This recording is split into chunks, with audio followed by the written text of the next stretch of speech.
Poor mother, how can something like this happen to her? Sweetheart, life goes in cycles, and your mother's been on a roll for quite some time now. Yes, but this is completely unfair, Wanda. Yeah, but Cassie, from what I understand about your mother, she's a real scrapper. She's not going to stay down long. Yeah, believe me, underneath those kid gloves, there's a pair of brass knuckles. So I can take some lessons from her, I'll tell you. Yeah, and quickly, because I don't think Jack Simmons is going to be a good loser. I'm going to the station to see her. Okay, fine, I'll drive you over. Come on. You know what, Rob, I think I should go by myself. I think that if she's hurt, she's going to cover it up if somebody else is there. Okay, fine. Just take my car with her. I won't be gone long. Hey, Rob, Cassie, I was looking for you guys in the yacht. Can we talk? Well, I was just about to leave, Brad. We're not quite yet. Please, it's about your father, David. Let's sit down, okay?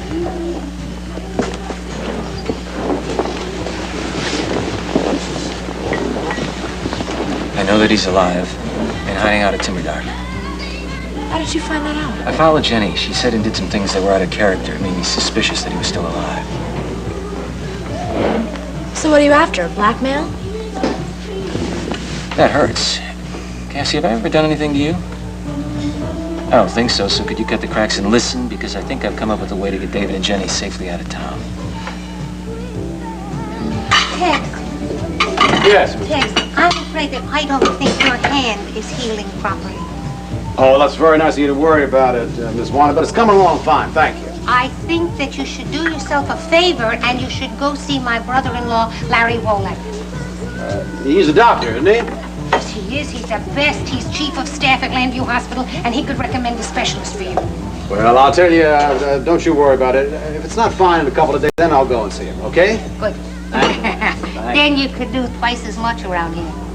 Now I get it. Smart lady. That's a very interesting plan, Brad.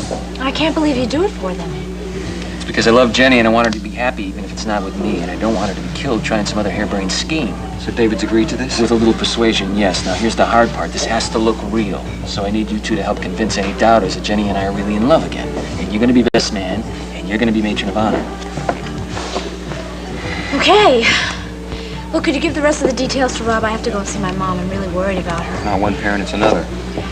Brad, I'm sorry that I said that before. I didn't mean it. Thank you. It's all right. See you later. See you. So, you see any holes in this scam I haven't thought of? So I read the note Dan left, and I got to tell you, it destroyed me. But nothing I can do about that until he calls and we can talk. Well, it must have been quite a shock to you when he tells you that he's going to be running around the country and with some girl that you hardly know. You better believe it. I mean, I knew he was interested in Annie. I just didn't think it was that serious. Annie is... I don't think you've met her, Viki, if you're trying to place her. Oh, I was wondering. Not that I ever met your son, either. You know, Larry, Dan has a lot of common sense. I mean, when I put him on staff at the Banner, I instinctively knew he was a journalist. Probably inherited some of those Laura genes, sweetheart. Don't know. Anyway, this is not necessarily final, is it? He'll probably be back in a few weeks, and he'll, you know, want to go back to school then. I mean, a lot of the kids take some time off before they enroll. This is the second time he's dropped out, remember that? Yes, that's right. Of course it is. It probably means he's not ready yet. Well, all this was because you were so kind as to ask how's Danny. I told you, I've monopolized the whole conversation. Viki, how are you doing? Oh, well, I'm a little shaky. It's hard to explain, but one of the reasons that I have not wanted to see people is because I find it very difficult to be social and to keep up my end of the conversation. It's so tiring, you know. Excuse me. Mrs. Buchanan, Jenny Rinaldi is here to see you. Oh, Jenny. Oh, well, please, have her come in. Very well. Jenny! Hello, Clint. You've been a real stranger around here. Oh, I'm sorry. A lot of things have happened to all of us. Two best friends. I'm in real trouble. You gonna say hello? Yeah, oh yeah, I was just waiting for the rush to clear out. How you doing? Okay. Did you mention to Viki and Clint my plans? No, I didn't. I wasn't sure that you hadn't changed them. Well, I'd like to share some wonderful news with you. I've decided to marry again. Guess who the lucky guy is? Brad. Brad? Oh, well, Danny, that's wonderful. Congratulations. I'm so happy for you. What did I do now? One Life to Live will continue in a moment.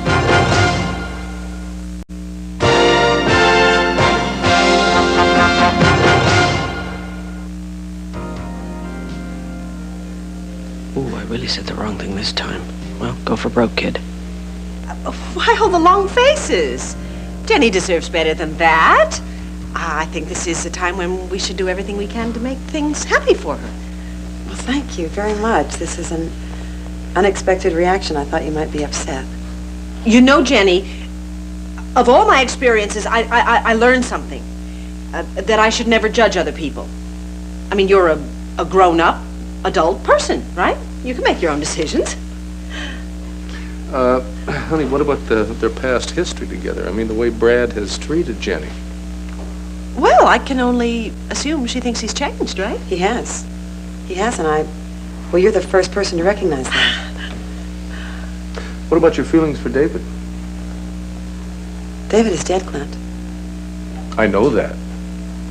But I mean, I know you were very much in love with him, and it just seems you might be going through a little bit of a grief, some mourning, you know, not planning a new marriage. Well, for me, David died several months ago, and I did my grieving then.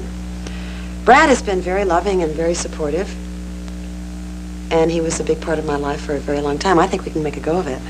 Well, I'm just so happy for you. When are you getting married? Hopefully tomorrow. Oh, well, let's have the wedding here. Listen, I'm gonna get back to the hospital. You don't have to see me. I'll talk to you later, Jen. Viki, you really do look wonderful. Thank you, I'll see Larry. later. Larry, thanks for coming by. Okay. I take it he's not all that thrilled with your plans. Larry's always been very protective. Anyway, I can't tell you what this means to me.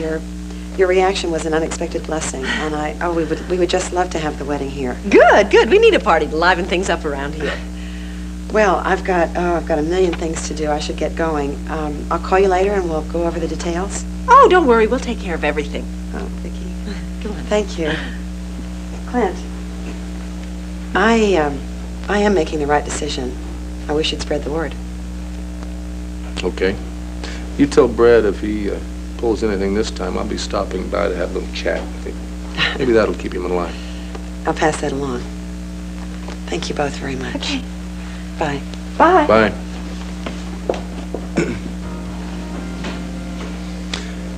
You never cease to amaze me. Why?